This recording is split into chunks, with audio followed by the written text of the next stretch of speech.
یہ رات خود اپنی جگہ پر بھی بجائے خود، جسے ہم کہتے ہیں بجائے خود بھی بہت قدر و منزلت کی رات ہے، اور اس شب میں 1 سال کے معاملات جو ہیں وہ فرشتوں کے حوالے کر دیے جاتے ہیں۔ اس اعتبار سے اس کو کہا گیا لیلہ مبارکہ، انا انزلناہ فی لیلۃ مبارکہ، یہ خود مبارک ہے، اس کے اندر برکتیں ہیں، اس کے اندر عظمت ہے، اس کی اپنی شان بلند ہے، علو مرتبت کی حامل ہے یہ رات۔ یہ دو مفہوم جو ہے جب تو میں نے جیسا کہ عرض کیا یہ تو بہت کثرت کے ساتھ ہیں اور یہی زیادہ مشہور بھی ہیں۔ ایک تیسرا مفہوم جو شاذ ہے جو لیا گیا قدر سے، کہ قدر کا ایک مفہوم ہے تنگی کا بھی، جیسے کہ سورۃ الفجر میں ہم پڑھ چکے ہیں فَأَمَّا الْإِنسَانُ إِذَا مَا ابْتَلَاهُ رَبُّهُ فَأَكْرَمَهُ وَنَعَّمَهُ فَيَقُولُ رَبِّي أَكْرَمَنِ وَأَمَّا إِذَا مَا ابْتَلَاهُ فَقَدَرَ عَلَيْهِ رِزْقَهُ فَيَقُولُ رَبِّي أَهَانَنِ۔ انسان کا معاملہ عجیب ہے کہ جب اس کا رب اس کا امتحان لیتا ہے، اسے آزماتا ہے، نعمتیں دے کر، عزت دے کر، تو کہتا میرے رب نے مجھے عزت دے دی، اور جب اس کا رب اس کو آزماتا ہے اس پر رزق کو تنگ کر کے، تو وہ کہتا میرے رب نے مجھے ذلیل کر دیا۔ تو یہاں پر جو تنگی کا مفہوم ہے قدر میں، تو ایک مفہوم یہ لیا گیا ہے کہ یہ لیلۃ القدر لیلۃ الضیق ہے، اور یہ اس لیے کہ اس زمین پر اتنی کثرت سے، اتنی کثیر تعداد میں فرشتے نازل ہوتے ہیں کہ تنگی پیدا ہو جاتی ہے۔ اب اس کے بعد سوال پیدا ہوتا ہے کہ یہ رات جو ہے مخفی کیوں رکھی گئی؟ تعین کے ساتھ کچھ معلوم نہیں یہ رات کون سی رات، کون سی رات ہے، اس کا جواب تو میں بعد میں دوں گا کہ اس میں جو آراء ہیں مختلف، لیکن یہ کہ اس کو کیوں مخفی رکھا گیا، اس پر کچھ پیاری باتیں ہیں جو مفسرین نے کہی ہیں۔ پہلی بات تو یہ کہ جتنی عظیم چیزیں ہیں ان سب کو مخفی رکھا گیا۔ قیامت کب آئے گی؟ مخفی ہے، آئے گی یہ یقینی ہے، کب آئے گی؟ یہ تو ان امور میں سے ہے کہ جس کا علم نبی اکرم صلی اللہ علیہ وسلم کو بھی نہیں دیا گیا، جبرائیل کو بھی نہیں دیا گیا۔ چنانچہ حدیث جبرائیل میں واضح طور پر الفاظ موجود ہیں وَمَا الْمَسْئُولُ عَنْهَا بِأَعْلَمَ مِنَ السَّائِلِ، کچھ معلوم نہیں، نہ سائل کو معلوم نہ مسئول کو معلوم قیامت کب آئے گی۔ اسی طرح بعض روایات میں جو آتا ہے اس میں اعظم، اللہ کا ایک نام ایسا ہے کہ اس کے واسطے سے اللہ سے جو بات مانگی جائے وہ رد نہیں ہو، لیکن وہ کون سا نہیں بتایا گیا۔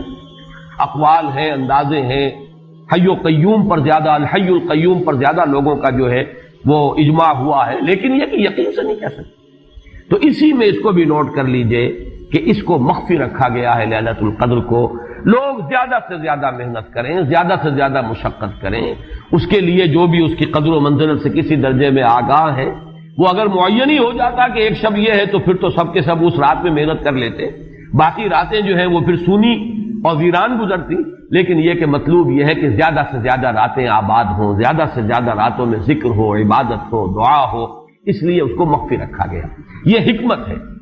اس میں بھی ایک عجیب نکتہ ہے جو امام راضی رحمۃ اللہ علیہ نے بیان کیا ہے، اور حوالہ اگرچہ نہیں دیا اس حدیث کا، لیکن ایک روایت کے حوالے سے بات بیان کی ہے کہ اس کے ظاہر نہ کرنے میں بھی اللہ کی ایک شفقت اور رحمت ہے بندوں کے حق میں، اس لیے کہ اس کی قدر جتنی زیادہ ہے اتنی ہی اس کی ناقدری پر سزا ہوگی۔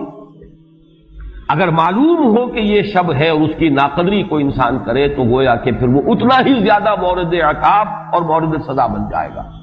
اس کے لیے ایک بڑا پیارا واقعہ نقل کیا امام راضی نے کہ حضور صلی اللہ علیہ وسلم حضرت علی رضی اللہ تعالی عنہ ایک روز مسجد میں داخل ہوئے، ساتھ ہی آئے ہیں، دیکھا کہ ایک شخص سو رہا ہے، نماز کا وقت ہو چکا تھا۔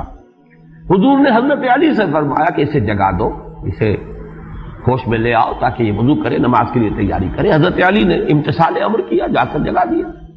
لیکن پھر ایک سوال کیا حضرت علی نے کہ حضور آپ تو خود نیکی کے کاموں میں بہت سبقت فرمانے والے ہیں، سباق بالخیر یہ لفظ ہے، سبقت کرنے والے بہت کثرت کے ساتھ، تو آپ نے یہ جو ہے یہ کام خود کیوں نہیں فرمایا، اور مجھے کیوں اس کے لیے آپ نے حکم دیا؟ آپ خود بھی اسے جگا سکتے تھے۔ آپ نے فرمایا کہ تم اس کی حکمت کو سمجھ لو، میرے جگانے پر اگر وہ نہ جاگتا اور انکار کر دیتا تو کفر ہو جاتا اس کے حق میں، اور تمہارے جگانے پر اگر کوئی تساہل سے بھی وہ کام لیتا تو وہ کفر نہ ہوتا۔ تو یہ ایک فرق ہے کہ اللہ تعالیٰ کی طرف سے ایک شفقت ہے کہ حضور صلی اللہ علیہ وسلم جگاتے اور کسی درجے میں وہ انکار کر دیتا۔ کبھی ایسا بھی ہوتا آدمی نیند میں ہے اور وہ کہتا جاؤ جاؤ مجھے آرام کرنے دو، تو اگر میرے ساتھ یہ معاملہ ہوتا تو وہ کفر کے درجے کو پہنچ جاتی بات۔ لیکن اگر تمہارے ساتھ یہ معاملہ ہو بھی جاتا تو اس درجے شدید نہ ہوتا۔ تو گویا کہ حضور نے اس شخص پر شفقت کے اعتبار سے یہ شکل اختیار کی کہ خود نہیں جگایا، بلکہ یہ کہ حضرت علی رضی اللہ تعالیٰ عنہ کو حکم دیا کہ اسے جگا دیں۔ تو یہ نقطہ کہ لیلۃ القدر کے اخفاء میں یہ بات بھی ہے کہ اگر اس کو عیا کر دیا جاتا، معین کر دیا جاتا، تو پھر جو لوگ اس سے غافل رہتے پھر وہ بہت سخت ناقدری کا ارتکاب کرتے اور بڑی سزا کے مستوجب ہو جاتے۔ اب آپ چھٹی بحث ہے کہ وہ رات کون سی ہے۔ اجماع ہے کہ یہ رمضان مبارک ہی کی ایک شب، لیکن رمضان مبارک کی کون سی شب ہے، اس پر بعض مفسرین نے تو لکھا ہے کہ 40 قول ہیں۔ چنانچہ صاحب تفسیر مظہری قاضی ثناء اللہ پانی پتی نے، میں نے وہ تفصیل تو نہیں پڑھی، کہ 40 قول نقل، لیکن امام راضی نے جو 9 قول نقل کیے ہیں وہ میں تیزی کے ساتھ آپ کو سنا دیتا ہوں۔ ابن رزین رحمہ اللہ کا قول یہ ہے کہ رمضان کی پہلی شب ہے۔ حضرت حسن بصری رحمت اللہ علیہ یہ ہے تابعین میں سے، اس لیے میں رضی اللہ عنہ نہیں کہہ رہا، رحمت اللہ علیہ۔ حضرت حسن بصری رحمت اللہ علیہ کی رائے ہے کہ یہ 17ویں شب ہے، یعنی وہ شب کہ پھر جس کے اگلے دن جو ہے وہ غزوہ بدر ہوا ہے، یوم الفرقان۔ حضرت انس رضی اللہ تعالی عنہ مرفوعاً روایت کرتے ہیں کہ یہ 19ویں شب ہے۔ محمد بن اسحاق جو بہت بڑے سیرت نگار ہیں حضور کے، ان کا قول ہے کہ یہ 21ویں شب ہے۔ حضرت عبداللہ ابن عباس رضی اللہ تعالی عنہما سے قول جو ہے مروی ہے کہ یہ 23ویں شب ہے۔ حضرت عبداللہ ابن مسعود رضی اللہ تعالی عنہ سے مروی ہے کہ یہ 24ویں شب ہے۔ اور اس کو میں ذرا اہمیت دیتا ہوں اس لیے کہ 24ویں شب جو ہے سورہ علق کی ابتدائی آیات کے نزول کے ضمن میں کچھ حساب کتاب کے جوڑنے سے 24ویں اور 25ویں شب کا بھی معاملہ جڑتا ہے، جو کہ میں نے آپ کو سورہ علق کے درس کے دوران بتایا تھا۔ اس کے بعد حضرت ابو ذر غفاری رضی اللہ تعالیٰ عنہ کا قول ہے کہ یہ 25ویں شب ہے۔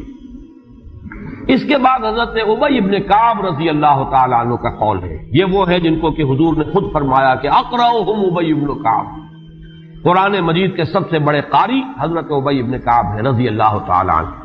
اور ان کے بھی سینے پر آپ نے تھپکی دی تھی کہ ایک سوال کیا آپ نے کہ سب سے عظیم سورت کون سی ہے، اور جب انہوں نے صحیح جواب دے دیا سورہ فاتحہ، تو پھر یہ کہ اس پر حضور نے تھپکی دی کہ تمہیں اللہ تعالیٰ نے بہت صحیح مناسبت عطا کی ہے علم کے ساتھ۔ ان کی اور صحابہ میں سے بہت سے لوگوں کی رائے، یہاں تک کہ یہ کہا جا سکتا ہے کہ بقیہ اقوال جو ہے وہ شاذ کے درجے میں ہے، اور یہ گویا کہ اگر اجماع نہ کہا جائے تو بہت حد تک اتفاق کے درجے میں ہے کہ یہ 27ویں شب ہے۔ اور اس 27ویں شب کے ضمن میں حضرت عبداللہ ابن عباس سے ایک روایت میں پہلے آپ کو بتا چکا ہوں کہ 23ویں شب، لیکن 27ویں شب کے ضمن میں جو مختلف روایات حضرت عبداللہ ابن عباس رضی اللہ تعالی عنہما سے مروی ہیں، ان میں بھی کچھ لطیف نکات ہیں، وہ میں بعد میں بیان کروں گا۔ اس کے بعد ایک شاذ قول اور بھی ہے کہ یہ 29ویں شب ہے۔ تو یہ گویا کہ 9 ہیں اقوال، جن میں سے بعض جلیل القدر صحابہ کے ہیں، عبداللہ ابن مسعود، ابو ذر غفاری، ابن عباس، ابی ابن کعب، لیکن یہ ہے کہ سب سے زیادہ جو اتفاق اگر اجماع نہ کہا جائے تو 27ویں شب پر ہے۔ اللہ تعالی ہم سب کو یہ لیلہ قدر اور لیلہ مبارکہ جو ہے اس کی برکات سے اور اس کی قدر و منزلت سے اور اس کے خیرات و حسنات سے متمتع ہونے کی توفیق عطا فرمائے۔